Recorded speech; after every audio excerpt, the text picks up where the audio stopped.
Hello, hi guys! Welcome back to Banyo Thoughts, your daily dose of happiness and adventure. Today I like to share some tidbits. I don't know, na-inspire lang ako. Some inspiration na lang siguro of what I've been seeing in social media nowadays. So, social media has a good and a bad. So, kumakain lang ako sandali. Sarap yung kinakain ko actually. Noodles. Ako yung mukbang, may sound effects. Ako. Anyway, I saw this in the feed, which I like to share. Nakita ko lang to sa Facebook, kaya maganda i-share. Ayusin ko lang mabuti to. Ito mo. Paano nga ba? Ito. Nakakita nyo? You see that? I don't know, maybe I can screenshot it, but nahulog. What actually happens when you buy from a small business? So, nakatuwa lang kasi yung dalawang girls, lumabas yung customer after bumili, tapos yung dalawang girls dun sa counter, nagka-clap sila ng hands. Nakakatuwa lang kasi, I think, what I've been seeing throughout this whole quarantine is that a lot of people that I know have been started engaging in small businesses, and some of them I've been buying. Like for example, madami na akong nakita na, maybe I'll share it siguro later, no. Madami akong nakita na nagbebenta ng ube cheese pandesal. Siguro ako personally, what? Ako personally, umaya. Personally, nakabili na ako ng ilang beses ng ube cheese pandesal. But from here, the local community lang here sa Eastwood, so they have one here. At least mabilis ma-deliver, mainit-init pa pag laging dinadala. But I've seen sila Mayen make her own ube cheese pandesal. Si Kat her family makes also that. I'll actually make a review kasi she sent me a box and I wasn't able to make a review yet of the ube cheese. But I don't think it's an ube cheese pandesal. Sa kanya naman parang ube pandesal lang eh. Pero very creamy yung sa loob. So I don't think it's cheese. Baka halaya nga siya, ano. Baka nga ube nga na parang the sweet version of it. Then I've seen si Weng doing So It Seems. It's really nice about yung mga masks. Si Jaren, she's been doing like food. Some of my friends, Crystal, been doing like yung what's your ulam ang pangalan. So, and then ibang nga nagbebenta ng mangga, nagbebenta ng food. I think majority are food and cooked food or frozen food or vegetables. And I admire it the most because naka-inspire lang sila because, you know, despite the lumalabas ang pagka-entrepreneurship mo. And then ito yung maganda because they would always announce it's already fully sold, nakabenta na sila lahat. So those little things. And I saw an episode of, I can't remember his last name, but I think his last name was D-Y, no? He's a real estate broker, I don't know if he's but he did a video before that I shared it to one of my friends. That got me inspired because in that video he says, you know, how you can make money from during this quarantine, and sinabi niya simple lang naman kailangan mong isipin. Magkano ba gastos mo kada araw? Kung gastos mo kada araw is 200 pesos lang. Then maghanap ka ng paraan, kumikita ka ng 200 kada araw. So magbenta ka ng kahit ano. And siguro, rin ako parang, inisip ko rin kasi you have to think big, you have to think like 1,000s, 10,000s, 20,000s. Parang, but if you start really small and do small things, you get the habit of it, I guess. So you get this whole training process. Then, going back to the experiences that I've had over the past few weeks, and I realized, yung maliliit na bagay, the small things make a big difference in the long run. So if you keep on doing the small things, practicing, like for example, practicing piano pieces every day, like techniques and memorizing the movement of the fingers and memorizing the notes. If you keep on doing it every day, you can see the improvement. Exercise, for example. To be fair, Leia, kung nakikinig ka dito, pumayat ako, kasi I've been really consistent with dancing every day. So yes, I've been dancing every day, and I'll share that siguro in one of the episodes, what kind of dance that I do. But I think I mentioned it already, but there's whole shitload more of dances, no? Ang goal ko lang naman is to be able to, to get to groove and to be able to, to record myself dancing nicely.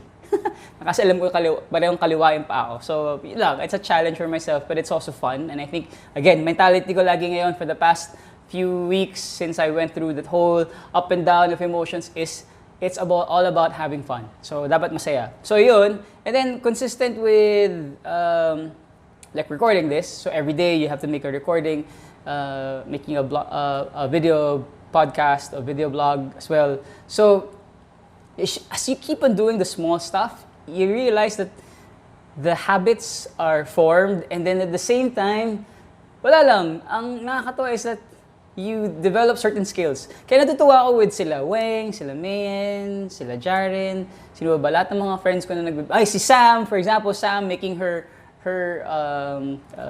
home-baked bacon, homemade bacon. And natutuwa lang because those small things, at the end of the day, parang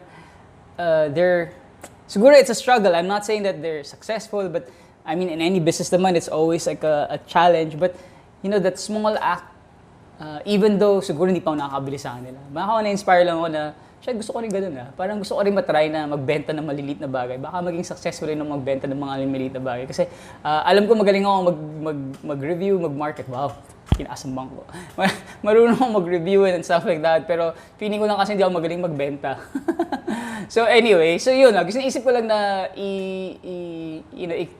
i-share and comment that you don't have to really think of something really big. Like, I've seen some people in my friends list who are doing really, really amazingly well, big stuffs like you can game changers in the whole Philippine economy, you can say. But I think the small enterprises, small businesses of individuals is the one that I find more fulfilling and more I'm attracted to, because you're starting from something small. I mean, and everything has to start from somewhere. And any success can be based on that first step that you do. And yes, okay lang, sige lang. Kasi si Teo kasi gusto ng food. Kakakain mo lang . Anyway, sige. Yun, naisip ko lang yun, and I wanted to share that if whatever you're currently doing, whether, you don't have to hear, you don't have to listen to what people, nagbebenta-benta ka na naman, mga lahat ng, I think it's a good thing because it trains your skill sets. Ang daming skill sets that you actually learn from selling. So, feeling ko rin kailangan ko magsimula starting next week magbenta. So actually, nag-isip na nga kami nila Irish na magbenta ng mga items as well to help out, I think, to use our platform, Experience Philippines, to be able to sell products. So we came up with a whole, what I called Kaladkarin Marketplace. So basically a trusted marketplace of all the different friends that I have and those who will join the road trips or Kaladkarins that we have, and to showcase them in our platform to sell to those who want to buy. At least sigurado ka na katiwa-tiwala yung binagbibilihan mo because nga galing na sa XPH. So we can process everything for those who are really wanting to buy from these people, no. So para suporta lang sa small business, at least para din sa amin, para kumita kami kahit paano, kahit na konti. Syempre kailangan natin kumayod ngayon kasi nga madaming mga bagay-bagay na natigil, like new travel, natigil, so hindi pa natin alam kung kailan magsisimula ulit. Wow, straight ako magsalita ng Tagalog ngayon. Impressive. Anyway, so yun lang. I just want to say that it's such a nice to see, and we probably don't know the joy as well of those people that you buy from and you support, because that little thing that you do of supporting them, like buying their product, their services, their goods, and then, yes, I love, yes, yes. Kulit na tayo ngayon Anong kulit mo ngayon? Can go a long way, can go a long way for these guys. And then other thing is that these guys naman who buy, I'm sure that they're having, they're enjoying the goods and services. So keep on doing that. Keep supporting. Hindi mo lang alam how much joy that you actually give to those people that you actually buy products or services from. Because I'm sure, like in any small business naman, I realize is that unlike commercialized or big establishments, mas madaming love. And naniniwala talaga ako kasi sa pagkain, pag kumakain ka, pag ikaw ay yung secret ingredient daw lagi dyan is love. So I think that the more love that you put into the work that you do, the more enjoyable it is. That's why we become like fans of certain products or certain services, because we see the effort, we see the relationship, we see the growth of both parties, the one buying and the one selling. And I think that's something that's being done now. And I think that's if there's any good thing about this whole quarantine thing, I think it brought out the resilience of the Filipino people.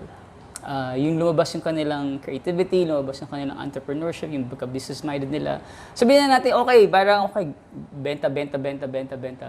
But I think it's fine, it's good because you're learning from it. Ako hindi lang magaling sa mga ganyan, pero gusto ko rin matuto. So, sana try ko next week mag-learn ng bagay-bagay na ganyan na you can start selling stuff. Pero hindi ako magaling talaga. Parang hindi ko alam kung bebenta ko. Siguro, kaya benta na lang kita. One day kakasama nila. Tapos babalik ka nila sa akin. Para mapasaya mo sila. So yun, I think, yun lang. I just wanted to share that. And then, ano ba? Wala lang maisip na mga bagay-bagay na pwede pa i-share. But actually, may pinapanood kami ni Leg. So, isisingit ko lang sa episode na to, which I think you should watch. If you're the type of persons who like, kung naging fan kayo ng Together series, which is like a Thai BL series, there is one Korean one, pinag-usapan nga namin ni Lea ngayon. There's one Korean one, it's called When Your Eyes Linger, and I think you should watch it. It's already in episode 6. It's really, really interesting storyline. I'll probably write another review of that, but it's, siningit ko lang kasi natutuwa kasi pinag-usapan namin ni Lea. Anyway, so yun, shout out to everyone again, to Lea who's been listening, who's been my biggest fan since day one. Maraming salamat. Anyway, so yun, I just wanted to share that for today's video blog/podcast. So keep supporting small businesses, and I think it's really helping them out. It's helping the both parties. It's helping our own economy as well to keep things afloat.